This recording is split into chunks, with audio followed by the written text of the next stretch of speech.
Okay, I've been seeing a lot of videos saying how bad the UK is. The UK is failing, the UK is falling apart, yada, yada, yada. This is a very negative mindset. It's actually infecting people. Here's my response to that. I'm going to give you 10 reasons why I think living in the UK is great. Now, in no particular order. First, it's the NHS. You might be surprised because a lot of people say the NHS is failing. The NHS is no doubt in a crisis to some degree, but when it works, it really does work and it's free. So I'll give you an example. I actually injured my finger playing guitar. Don't laugh.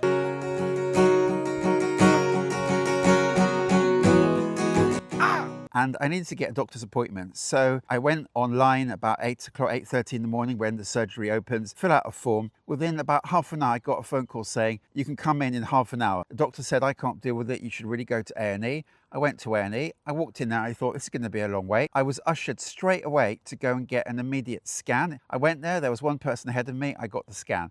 I came back in the waiting room. I thought I'd be waiting ages again. I wasn't. Within about 20 minutes, I went in to see a consultant. Had a look at the scan. They told me what my next steps should be. They bandaged it up and sent me back home. I was back home by about 11:30 a.m. I mean, that is incredible. I didn't pay 1 cent. So when it works and when it comes to free healthcare, the UK is pretty darn good. Okay, next I want to talk about climate. This summer in the UK, there's been a very, very long and severe heat wave. It has been hotter than we are used to. But in general, I want to say the UK climate is not an extreme climate.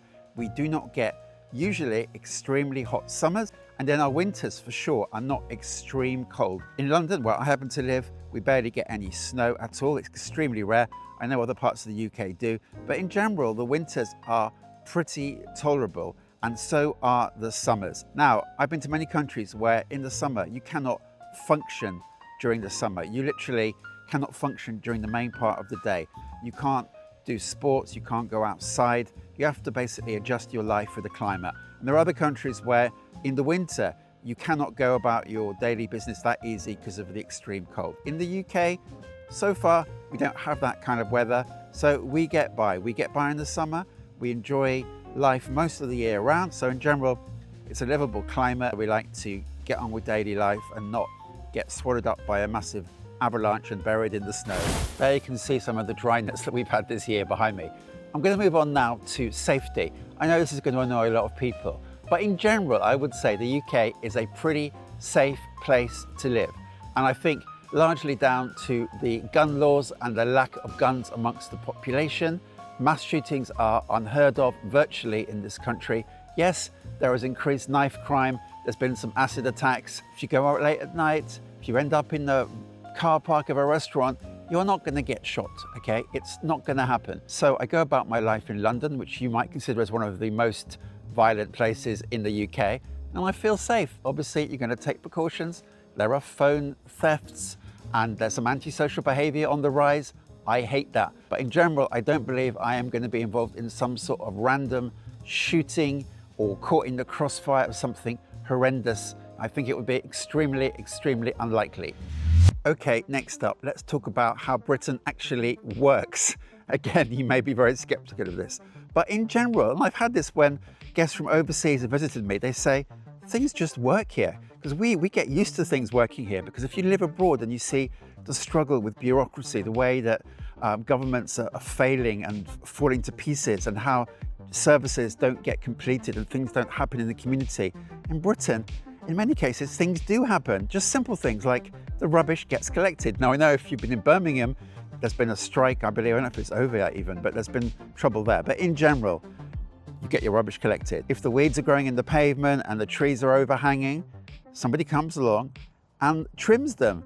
If you're going to go on the road, yes, there are tons of roadworks. I hate them, but roads get fixed. I do believe that there are issues with flying and trains in the UK. I think we've all experienced delays and massive queues, so I think we could do better on that. But in general, if you want to get somewhere, you'll find that the bus, the train will get you there.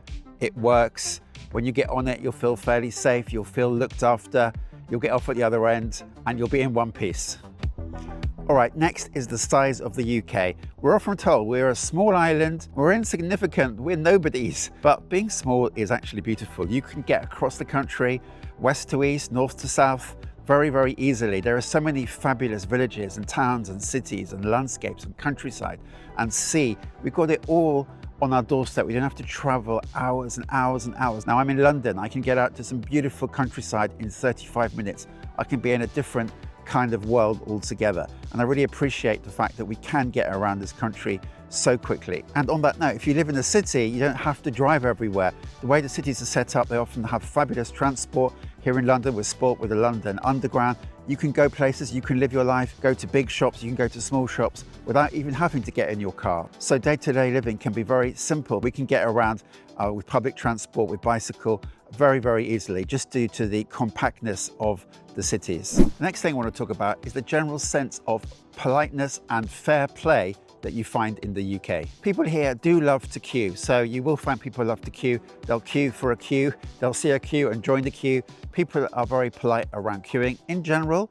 Also, people do love to say sorry. You might have a random person come up to you and say sorry. People do apologize quite a lot. And I think really that comes from people put others in front of themselves. People are self-deprecating. So I think that's a positive about the UK. I know some people will say, oh, the Brits are always sticking their noses in where it doesn't belong, getting involved in the wrong way around the world and all that. Yeah, I understand that.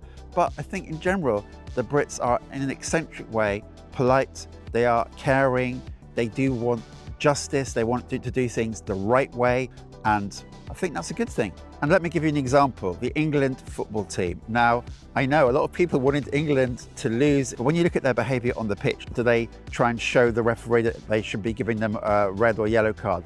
No, they don't. In general, the players are being brought up in the way to play a fair game. You can disagree with that if you want, but I think the English people are very fair.